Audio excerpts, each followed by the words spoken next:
Friends, आज हम करने जा रहे हैं साइलेंट लेटर। साइलेंट लेटर जो हैं प्रोनाउंसिएशन करने में, किसी भी वर्ड का उच्चारण करने में बहुत ही ज़्यादा सहायक होते हैं।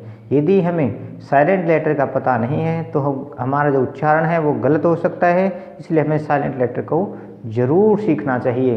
यदि आप चाहते हैं कि आपका उच्चारण बिल्कुल सही हो तो इसके लिए हमें कुछ साइलेंट लेटर से संबंधित रूल हैं वो लर्न करने पड़ेंगे। तो देखिए कैसे बनते हैं साइलेंट लेटर का। रूल नंबर 1, एम बी किसी भी स्पेलिंग में हो तो वहाँ बी साइलेंट रहता है। मतलब जिस भी स्पेलिंग में आपको ये मिले कि एम और बी इकट्ठे आ गए, ठीक है, वहाँ पर बी साइलेंट रहता है। THVMB थम, यहाँ भी एम बी है तो बी को साइलेंट रखना है, ठीक है। LIMB लिम, बे उच्चारण नहीं करना, हमने लिम्ब नहीं बोलना है इसको, लिम। THVMB थम, थम्ब नहीं। TOMB टूम, MB में यहाँ पर क्या है, बी साइलेंट है। लेकिन इसका जो उच्चारण है टोम नहीं बोलना आपको। ये नहीं कि बी साइलेंट हो गया तो ये टोम हो गया, ये जो टोम नहीं है ये उच्चारण गलत हो जाएगा। इसका उच्चारण क्या है, टूम। टूम, टूम कैसे बना, जिसे हम करते हैं TO2, ऐसे इसका उच्चारण क्या होगा, टूम, ठीक है। तो टोम नहीं बोलना इसको, टूम। COMB कॉम, यहाँ पर क्या है, B silent.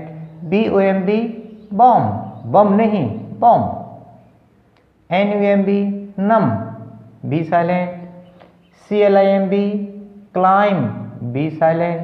LAMB lamb, B silent. तो हमने क्या देखा, किसी भी स्पेलिंग के अंदर एम और बी इकट्ठे आ जाते हैं, वहां पर बी साइलेंट रहता है, बी का उच्चारण नहीं किया जाता। नेक्स्ट रूल, BT में, मतलब वैसे आप ऐसे याद कर सकते हैं, लेकिन हमने छोटे रखने के लिए, अच्छे से याद करने के लिए तो आपको थोड़ा सा अलग टाइप से बताया है। BT में बी साइलेंट रहता है। BT मतलब जिस भी स्पेलिंग में बी और टी इकट्ठे आ जाते हैं वहां पर जो है बी जो है वो साइलेंट रहता है, ठीक है। DOUBT डाउट, DEBT डेट, यहाँ पर क्या है, बी साइलेंट है। DOUBT FUL डाउटफुल, डाउटफुल, तो बी साइलेंट। सबल, सबटल नहीं बोलना है इसको, क्या बोलेंगे हम इसको, सटल, या क्योंकि यहाँ पर बी क्या है, साइलेंट है, सटल। नेक्स्ट रूल, SC में सी साइलेंट रहता है। मतलब किसी भी स्पेलिंग के अंदर एस और सी इकट्ठे आ जाते हैं वहाँ पर सी साइलेंट रहता है। तो हमारे जितने भी यहाँ पर एग्जाम्पल हैं उन सभी में SC है और SC में सी साइलेंट रहता है। देखिए SCENE सीन, तो सी क्या है, ये साइलेंट है। MUSCLE muscle, SCIENCE science, science. SCEND ascend, DESCEND descend, OBSCENE अबसिन, अब सीन। तो सभी में सी साइलेंट है, जब भी एस और सी इकट्ठे आगे सी का उच्चारण नहीं करना। नेक्स्ट रूल, DG में डी साइलेंट रहता है। किसी भी स्पेलिंग के अंदर डी और जी इकट्ठे आ जाते हैं वहाँ पर डी साइलेंट रहता है। देखिए यहाँ पर डी और जी स्पेलिंग में भी है, डी और जी जिस भी स्पेलिंग में आएंगे वहाँ पर हमने डी को साइलेंट रखना है।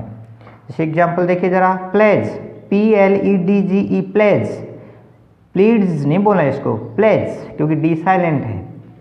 इडीज नहीं बोलना इस वर्ड को, क्योंकि डी को बोल जाएंगे तो हमारा उच्चारण गलत हो जाएगा। इसको क्या बोलेंगे, एज, यहाँ पर डी साइलेंट है। ब्रिज, BRIDGE, ब्रिडिज नहीं, bridge, D silent, bridge. HEDGE hedge, D silent. BUDGET budget, D silent. SMUDGE समझ, डी साइलेंट। तो हमने क्या देखा जब भी किसी स्पेलिंग के अंदर डी और जी इकट्ठे आ जाते हैं वहां पर डी साइलेंट रहता है। नेक्स्ट रूल, एन डी में डी साइलेंट रहता है, मतलब जिस भी स्पेलिंग के अंदर एन और डी इकट्ठे आ गए वहां पर हमने डी को नहीं उच्चारण करना, डी का उच्चारण नहीं करना, उसको साइलेंट रखना है। कैसे? देखिए यहाँ पर वर्ड है हमारा हैंडसम, लिखते हैं हम डी लेकिन बोलते वक्त डी है वो साइलेंट रहता। कैसे हम बोलते हैं? हम बोल जाते हैं इसको हैंडसम, बड़ा ही हैंडसम लड़का है, ऐसा नहीं, हैंडसम नहीं बोलना इसको, हैंडसम, क्योंकि डी तो यहाँ पर साइलेंट है। सैंडविच हम क्या कहते हैं? सैंडविच, लेकिन सैंडविच नहीं है, ये क्या है? सैंडविच, सैंडविच, क्योंकि डी तो साइलेंट है। हम बोल जाते हैं एंड, एंड नहीं होता, एन, ठीक है। इसी प्रकार से हैंकरचीफ, हैंडकरचीफ नहीं, हमारा जो उच्चारण है ज़्यादातर गलत होता है। किस कारण से गलत होता है? क्योंकि हमें साइलेंट लेटर के जो रूल है वो पता नहीं है, इसलिए हम उच्चारण गलत कर जाते हैं और इसलिए हमें उच्चारण को सीखना चाहिए। नेक्स्ट रूल, किसी भी वर्ड के अंत में ई आता है तो ई साइलेंट रहता है। अब देखिए ज़रा, 99% जो हमारे वर्ड हैं, 99 से भी ज़्यादा हो सकते हैं, लेकिन कम से कम आप ये मान के चलो कि 99 जो % वर्ड हैं उनमें ई जो है वो साइलेंट रहता है। देखिए यहाँ पर वर्ड हमारे, देखिए HIDE हाइड, ई का कोई उच्चारण नहीं है। KITE kite, CUBE cube, CUTE cute. यदि हम इसका उच्चारण करते ई का तो क्या बन जाता? HIDE हाइडी, KITE काइटी, लेकिन ऐसा उच्चारण हम कभी नहीं करते। क्यों? क्योंकि ई जो है वो साइलेंट होता है। अब ये ई का फिर लगाने का मकसद क्या है, उद्देश्य क्या है? देखिए हमारे जो वावल हैं ए, ई, आई, ओ, यू, इन सभी का उच्चारण हम जानते हैं। आई बोलते हैं ना, जैसे ए, इसको बोलते हैं हम ई, इसको बोलते हैं आई, ओ और यू, ये हमारे वावल हैं जिनका उच्चारण हम इस प्रकार से करते हैं, ठीक है। U, A, E, I, O, U. अब इनका उच्चारण जो है वो सही निकले, जैसे हैं उसी अनुसार उसको उच्चारित किया जाए, इसलिए इनके साथ क्या जोड़ते हैं? वर्ड के साथ में ई जोड़ देते। जैसे हमारा वर्ड है, पहला वर्ड है HIDE हाइड, HIDE, हमने क्या बोला इसको? हाइड, हाइड, ठीक है। ई क्यों बोला? देखो आई के बाद क्या आया है? ई, तो उच्चारण हमने क्या किया? ई। यदि हम ई को हटा देते हैं तो क्या बन जाएगा हमारा? हिड, हिड, लेकिन ये तो उच्चारण गलत होगा, हमारा शब्द ही गलत हो गया। इसलिए हमने जो ई जो है क्यों लगाते हैं? हमारे जो भी हमारे वावल हैं उसका उच्चारण वैसे का वैसा हो जैसा वास्तव में है, एक्चुअल जो प्रोनाउंसिएशन इनका है वैसा हो, इसलिए इनके साथ वर्ड के अंत में ई दे देते हैं। जैसे CUBE, यदि हम इसको ई को हटा दें तो क्या बन जाएगा? कब, लेकिन हमने क्या बोलना है? क्यूब। कब बोलेंगे? यू का उच्चारण, देखो यू का उच्चारण हमने यू कब बोलेंगे? जब इसके साथ ई आया है, नहीं तो ई को हटाने के बाद कब हो जाता है? ऐसे ही CUTE, अगर इसको ई को हटा देते हैं कट बन गया, हमारा तो वर्ड ही गलत हो गया। अब इसको क्या करेंगे? ई जोड़कर इसका हम उच्चारण सही करेंगे, CUTE क्यूट, ठीक है। तो जो ई क्यों लगता है उसके पीछे मैंने आपको कारण बता दिया, जो हमारे वावल है उनका सही उच्चारण करने के लिए ई जोड़ा जाता है। लेकिन हमारे कुछ ऐसे वर्ड हैं, एक्सेप्शन के हमारे वर्ड हैं, कुछ ऐसे अपवाद हैं जिसमें ई जोड़ा जाता है। ई का जोड़ने के साथ इनका प्रोनाउंसिएशन भी किया जाता है, इनका उच्चारण भी किया जाता है। ये गिने चुने ही वर्ड हैं, जैसे मैंने आपको बताया थे 99% वर्ड्स जो हमारे उनके अंत में ई लगता है लेकिन उनका उच्चारण नहीं होता। कुछ ऐसे वर्ड भी हैं जिसमें ई लगता है और उनका उच्चारण भी होता है। तो कैसे, देखिए वर्ड एक बार, फिनाले, FINALE, ई आया है और उच्चारण भी ई का हुआ है, ई की मात्रा जोड़ी गई है, ठीक है। रेसिपी, RECIPE, रेसिपी, ई की मात्रा जोड़ी गई है, ठीक है। SMILE, सिमली। तो कुछ ही गिने चुने ऐसे ही वर्ड हैं जिसके अंदर ई का उच्चारण किया जाता है। आप इनको याद कर लें तो आपके लिए बेहतर होगा। रूल नंबर 7, GN में G साइलेंट रहता है। जिस भी स्पेलिंग के अंदर GN आ गया वहां पर G साइलेंट रहेगा, G का उच्चारण नहीं होगा। जैसे REIGN rain, SIGN sign, GNAT net. अगर हम G को बोल जाएंगे तो क्या बोलेंगे इसको? गनेट। उच्चारण गलत होगा। हम क्या बोलेंगे कि हम किसी को बोले भाई गनेट लिखो तो गनेट क्या लिखेगा अगला? क्योंकि उससे पता है ये, क्योंकि यहाँ पर GN जहाँ पर होता है वहाँ पर G साइलेंट होता है। ठीक है। DESIGN डिजाइन, तो यहाँ पर जो है G हमारा साइलेंट है। ठीक है। अब नेक्स्ट देखिए, जो एक्सेप्शन अपवाद है, कैसे अपवाद बने वो? सिग्नेचर, देखो साइन से बना है सिग्नेचर, सिग्नेचर सिग, यहाँ पर तो गे जो है यहाँ पर भी GN है, इस स्पेलिंग में भी GN है, लेकिन फिर भी क्या है, G का जो उच्चारण है वो गे किया गया है। ठीक है, वो ऐसा क्यों है? देखिए, एक हमारा वर्ड है स्लेबल, SYLLABLE। स्लेबल का मतलब होता है किसी भी वर्ड को हम एक पफ ऑफ एयर से, एक झटके से बोल जाते हैं तो उसको बोलते हैं स्लेबल। तो हम एक वर्ड बोलते हैं, जैसे हमने वर्ड लिखा CUT कट, BUT बट, ठीक है, LOST लॉस्ट। कोई भी ऐसा वर्ड जो हम एक ही बार में बोल जाते हैं तो वहां पर एक सिलेबल होता है, तो इसमें इसको बोला कट। ठीक है, तो इसमें कितने सिलेबल हो गए? एक सिलेबल हो गया। ठीक है। अब हम इस वर्ड को बोलते हैं सिग्नेचर, क्योंकि सिग्नेचर एक बार नहीं बोला जाता, एक ही झटके से नहीं बोला जाता। इसके लिए हमने क्या करना पड़ता है? थोड़ा सा रुकना पड़ता है, थोड़ा सा कहीं ना कहीं हमें हल्का सा विराम देना पड़ता है। तो कैसे हम बोलते हैं शब्द को? सिग, SIG सिग, NA ने TURE चर, सिग्नेचर।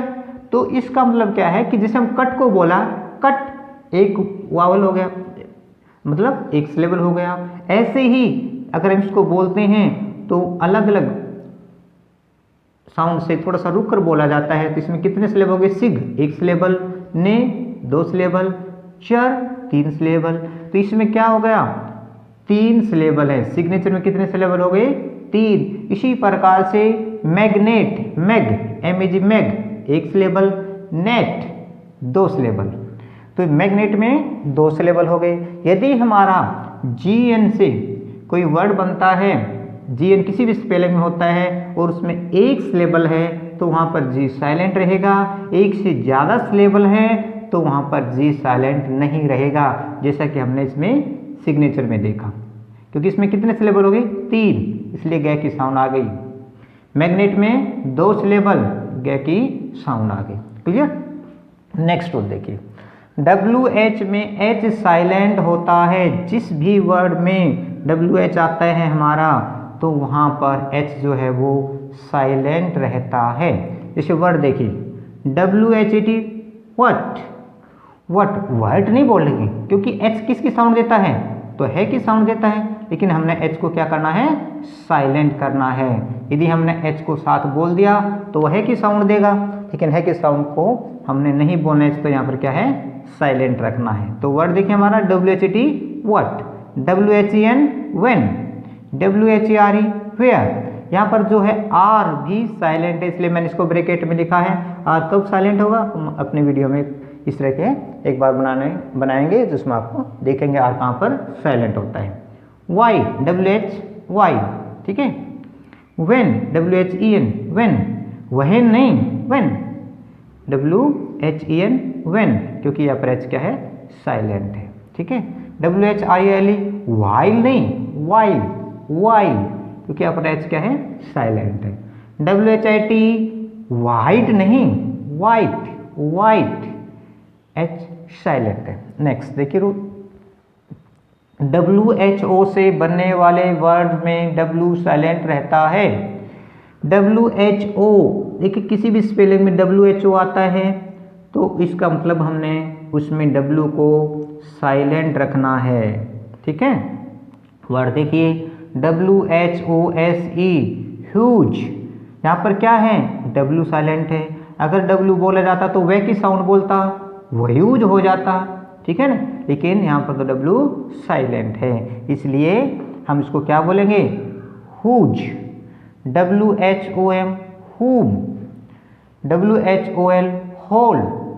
वह होल नहीं बोलना इसको, क्योंकि W साउंड क्या देता है, वह देता है, और H साउंड क्या देता है, ठीक है। अगर हम इसको W को साथ बोल जाए तो वहोल हो जाएगा, जो कि उच्चारण बिल्कुल गलत होगा, इसलिए हमने इसको याद रखना रूल को। WHO से बनने वाले शब्दों में W साइलेंट रहता है, ठीक है।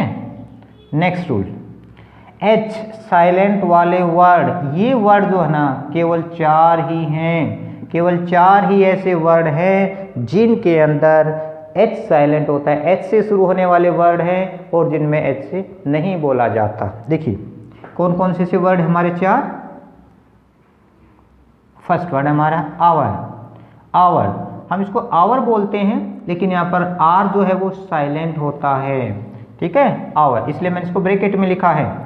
ऑनेस्ट, H साइलेंट, ऑनेस्ट, अगर हम इसको H को बोलेंगे तो क्या साउंड निकलेगी, होनेस्ट, जो कि एक उच्चारण जो है वो गलत होगा, होनेस्ट नहीं बोलना इसको, ऑनेस्ट, HEI या एयर, यहाँ पर भी R क्या है, साइलेंट है। इंग्लिश के ज़्यादातर वर्डों के अंदर लास्ट में जो R आता है वो साइलेंट रहता है, उसका R का उच्चारण नहीं किया जाता, लेकिन हम इतने बहुत सारे जो शब्द हैं वो हम R के साथ बोल जाते, जैसे फादर, मदर, टीचर, ये सारे के सारे प्रोनाउंसिएशन क्या है वो गलत हैं, क्योंकि R जो होता है, लास्ट जो R साउंड होती है वो साइलेंट रहते हैं, वो R नहीं बोला जाता, इसलिए मैंने इसको ब्रैकेट में लिखा है ताकि आपको समझने में दिक्कत ना हो।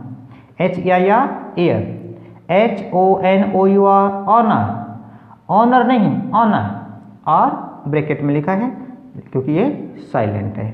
ऐसे ही केवल 4 ही वर्ड हैं। अब और आवर से क्या बन सकता है, आवरली, ऑनेस्ट से क्या बन सकता है, ऑनेस्टी, एयर से एयरएस, मतलब एयर माने उत्तराधिकारी, एयरएस माने उत्तराधिकारिणी, स्त्रीलिंग हो गया एयर का।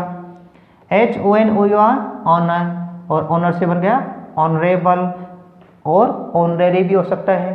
तो इस प्रकार हमने क्या देखा कि जो साइलेंट लेटर हैं उनका बहुत ही ज़्यादा महत्व है किसी भी वर्ड के उच्चारण करने में। यदि आप ये चाहते हैं कि हमारा उच्चारण सही हो तो इस वीडियो को आप अच्छे से देखें, समझें। कहीं भी डाउट होता है तो कमेंट बॉक्स में आप ज़रूर लिखें। धन्यवाद।